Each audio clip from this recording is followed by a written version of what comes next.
Hello, Taurus. Welcome to your story for the week. That being said, it could be a story from your past, a story of your present, or your future. These readings aren't really date specific, although I will be trying to do them weekly because, I'm an ambitious reader and I feel called to do this right now, which is, when you're called to do something, you got to show up. So first, a few cards come out here. These are going to be like kind of the story itself. Wow, you got me here. Don't you always though? So the main character here, these cards are my night sky playing cards. They're constellation cards. So I thought, we'll look at the stars. You got Capricornus here, basically the Capricorn. And Taurus, don't you always have a Capricorn around you? I know how much you love us. Okay. Then there's Hercules. Hercules here. Oh, Pisces. Wow. This is starting to look like my life. Oh. Aquilius, the little horse. The little horse. Okay. So let's see. We've got the fish, the goat, the hero, the little horse, and then the sextans, which is the sextant, which is a mathematical thing. Okay, so we're looking at angles here, different angles. So this is a story about hero. I think, okay, so I don't know who's in here exactly, right? But it looks, I don't know who is who in this story. I don't know if you're the hero or someone else is the hero. As we, sit and channel this story together. But I do know that the story is regarding looking at things from different perspectives. So that's probably why you're here right now. Okay, so we have some characters for our story and what we need to look at. And let's get the evil they're facing. Oh, here we go. There's one. Protection from authority. All right. Protection cards and constellation cards. All right. Once upon a time, there was a great hero.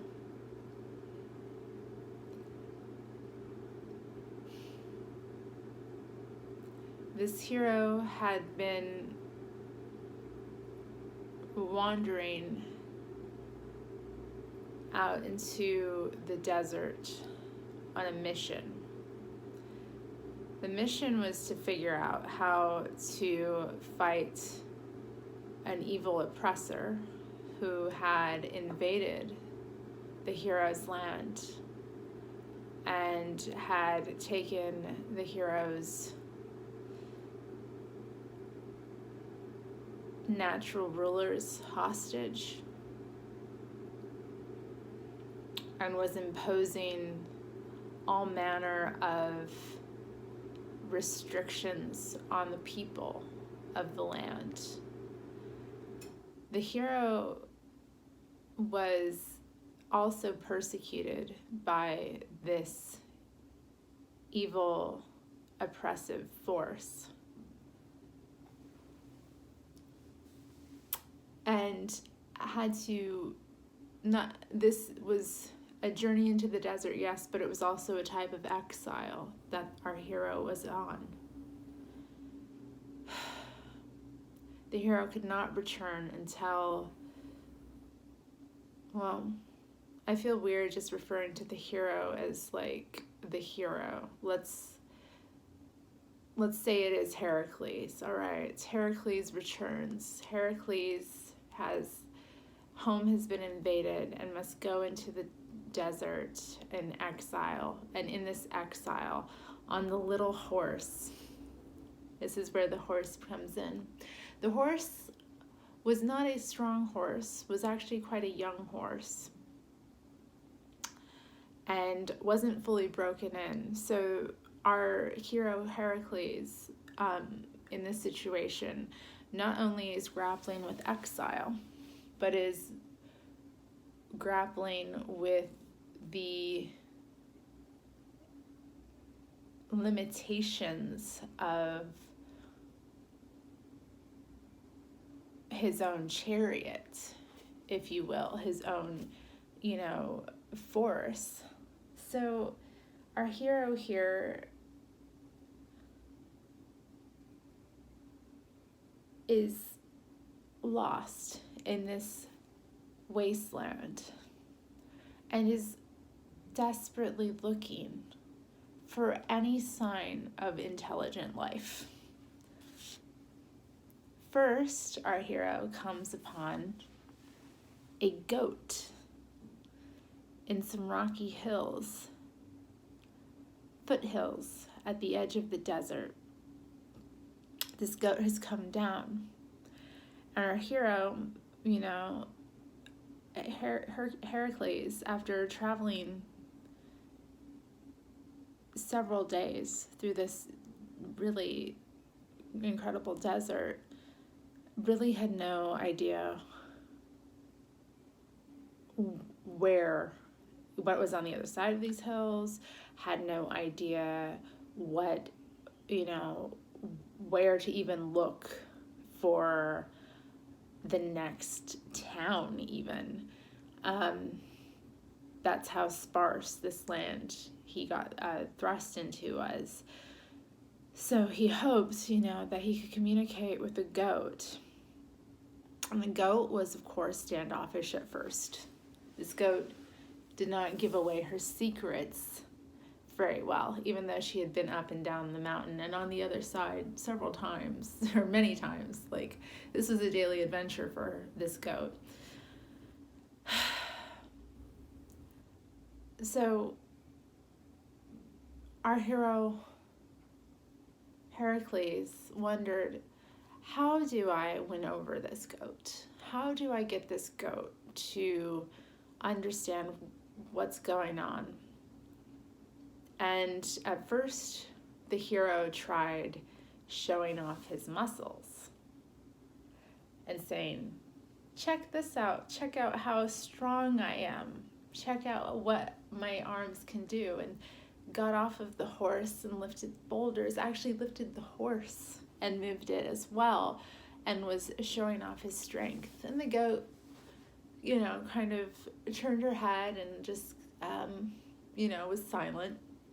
And so our hero thought again, well, that didn't impress this goat. What can I do to impress the goat?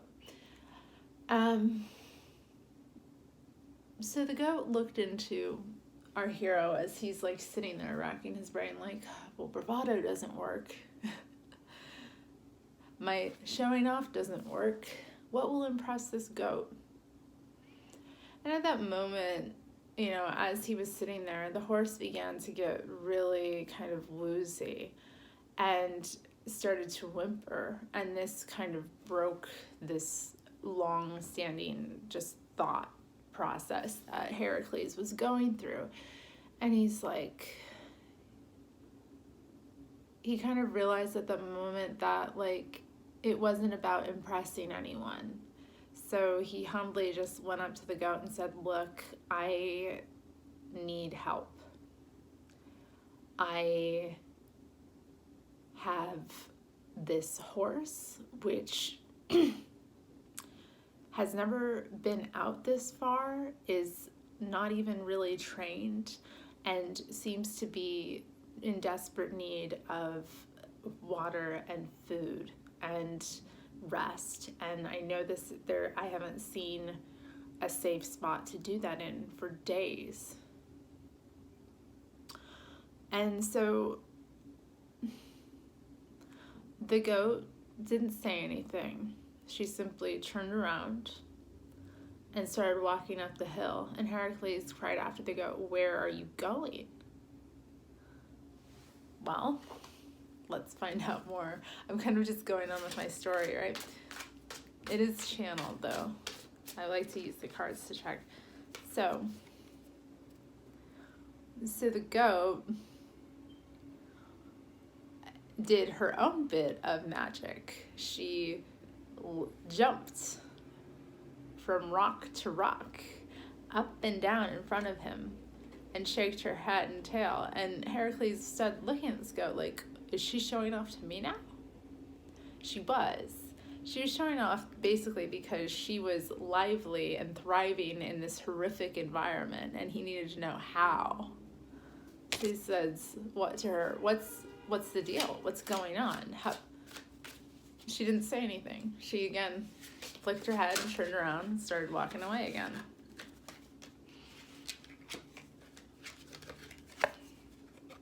And she disappeared up the hills. And he's like, "This is strange. She hasn't said anything to me. She hasn't given me any, help at all. What the hell?" So again, he's left with his thoughts and his poor suffering horse. And then he hears this little sound coming from the top of the mountains or hills, whatever they are. You know what I mean? And he thinks, is that the goat? And he looks up into the sky with the bright blinding sun, and he can't see a thing, mind you. And he just hears and feels the echoing of her voice booming down. And she says, "The only way out is up. The only way out is up."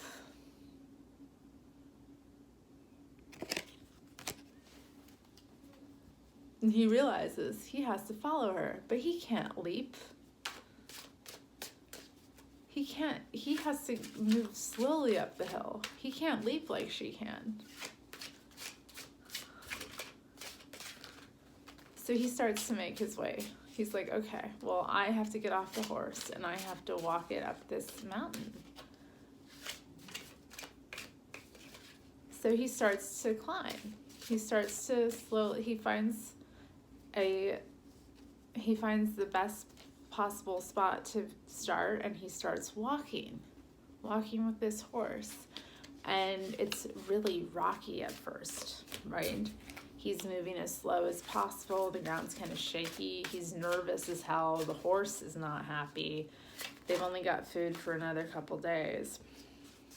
Okay, so we got some cards here. But as of, about 10 minutes into his walk, he realizes something. It's getting easier. He just had to get started.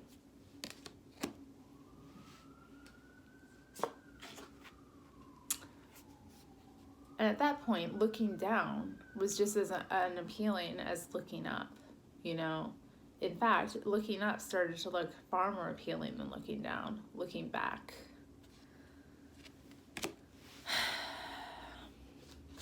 Then he heard the goat cry again. It gets easier the more you climb. So even though it was difficult, he took his little horse and walked it up this rough terrain, slowly and surely, not knowing what was on the other side. And when he got to the top of the mountain, the goat was waiting with a bowl of water. 2 bowls of water, actually. 2 bowls of water that they could both drink from. And as the sun began to set, Heracles saw on the other side a lush valley with a river running through the middle. And his companion friend, the goat, said, "Don't worry, I'll be here with you down the other side." So as they descended the mountain, right, down this other side, it was also difficult. It was also really scary. And about halfway down, the goat said, okay, I can't go with you anymore. You know, this is where I leave you. And he's like, well, can you give me any advice about where to go? And he said, okay, or the goat, she said, go to this river, and I want you to swim to the bottom. And she's like, I see you're strong. Can you, fight this current? If you can fight the current and go to the bottom of the river, in between the two boulders, in the middle of the valley, basically, Heracles was tasked with walking down this, you will find the fish. And the fish that lives at the bottom of the river will tell you what to do. So Heracles goes and gets to this, a couple days later, walking through this valley, gets to this place where the two boulders are on both sides of the river. And they sit down. This is a better part of the journey, mind you. They've had food, they've had water, there's plenty of grass to eat, there's plenty of game around and like just, natural things to eat in this valley. So in this place where all their basic needs are met, even though they're like exiled from all their loved ones, he sits with a horse.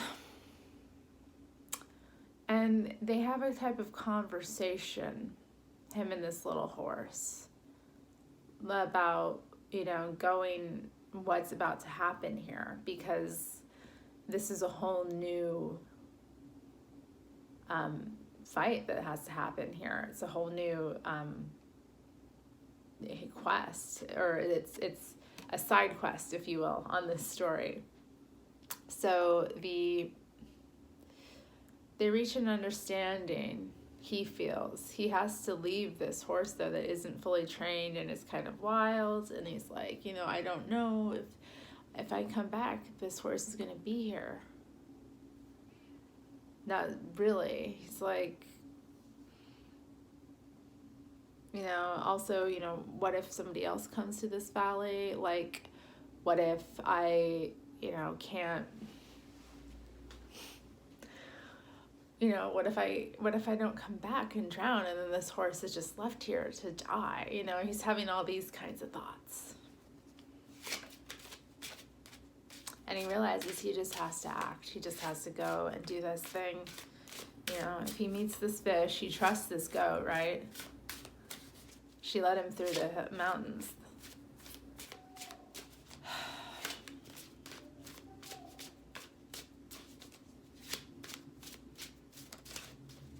This is so fascinating. So you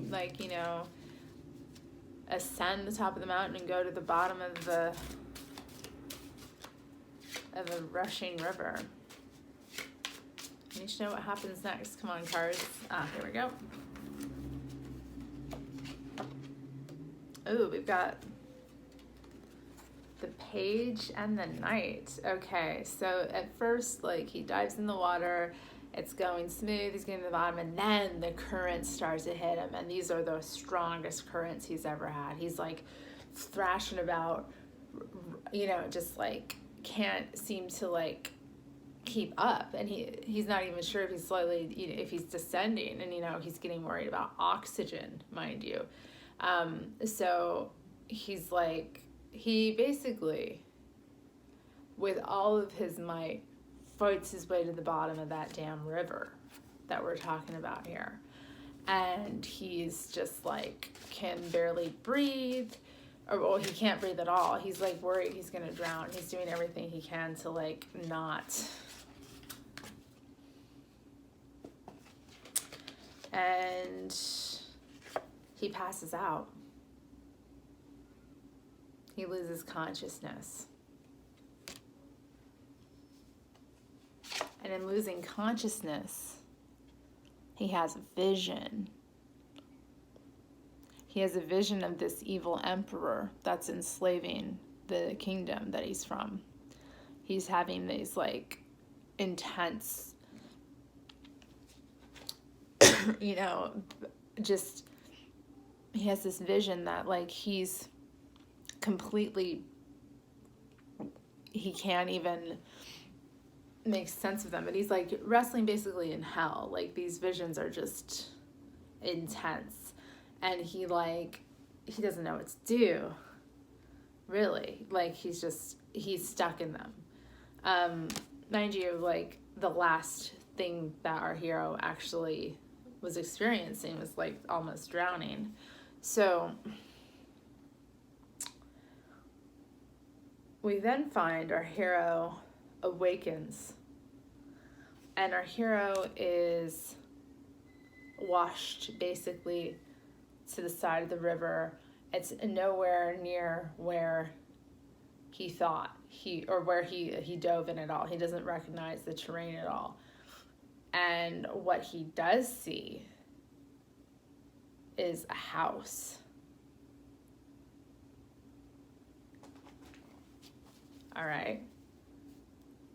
But he's like been through it, you know, he's been in this river, his clothes are all tattered, he's a mess, he's like coughing up water, he has hypothermia, and he basically has to like bring all of the strength within himself to push himself up, and he flops like a fish in the mud. He's filthy. So he has to like crawl basically from this river bed side to this little cabin he sees, and there he finds a witch. Well, mind you, she comes out and she sees him and she's like, what the hell, right? Like, what happened to you? And she's looking at him and she's just like, okay. She takes him in, she puts him in front of the fire, like, and he's just out, you know, and she starts cooking up some medicine because she's like, well, she recognizes him, he's famous, you know, and also, and she knows that like this, I mean, she's a witch, she knows that he's seen some shit right now, and she also knows about the fish at the bottom of the river. And so as he awakens, they have this conversation, and she's like feeding him this medicine and soup and like really just tending to him as she can. And she's like, she also wants information because she's not used to seeing people in this valley, like on this journey by her home. And also she's, you know, she's politically savvy, so she knows about what's going on in the world. So yeah, she gets this information, she gets him to open up, and she's just like, basically, what's going on, why are you here, you know, what brought you to this place? And he's like, man, I don't know, last thing I remember was jumping into the river and trying to swim to the bottom. And she's like, why were you trying to swim to the bottom? And he says something to the fact of that he was basically trying to find this fish that a goat from the hills told him to find. And she laughs, she cackles basically, and she goes, okay, really? And why did you want to speak to a fish of all things? What was this fish supposed to say to you? And she like looks at him quizzically, and he's like, you know, he has another moment where he's like, he could flex and be a hero, or he could just say what he wants while he's really there. And so he says, look, I've faced many challenges and quests throughout my day, but this has been really a brutal moment basically, he said, there's a tyrant that has taken over my kingdom and displaced its rightful rulership. And I've basically been forced into exile because I'm being persecuted. They're trying to come after me. And the witch says, she like listens intently, and then she thinks about it and she says, maybe it's time for you to go back and face this challenge.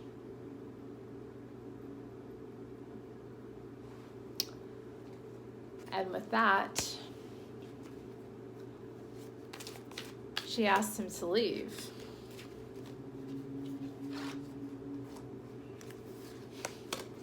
And he's just like stunned, right? Like, and she says, don't worry, I'll show you which way to go. And she hands him a cup and tells him to drink from it. Well, drinking from this cup completely restores his health, and he's suddenly filled with like so much longing for home. Like, it's indescribable, this longing.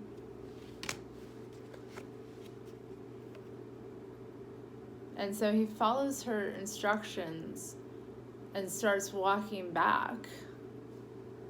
And she says, oh no. And she pushes him back into the river. And she cackles.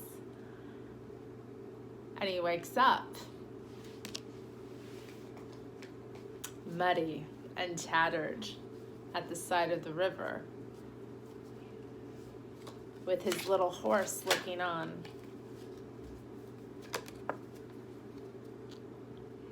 And he's just like, what the hell just happened to me?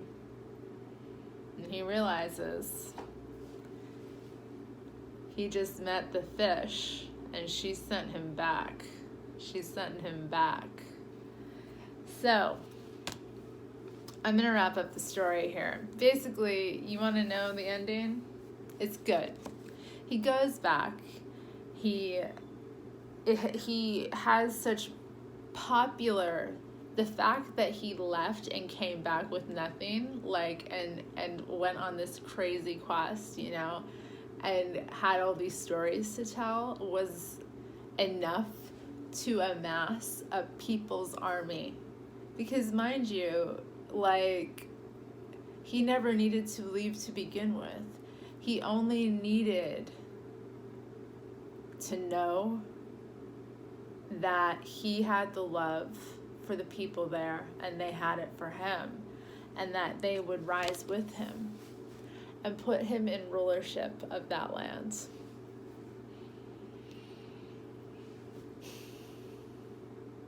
Wow, what a story.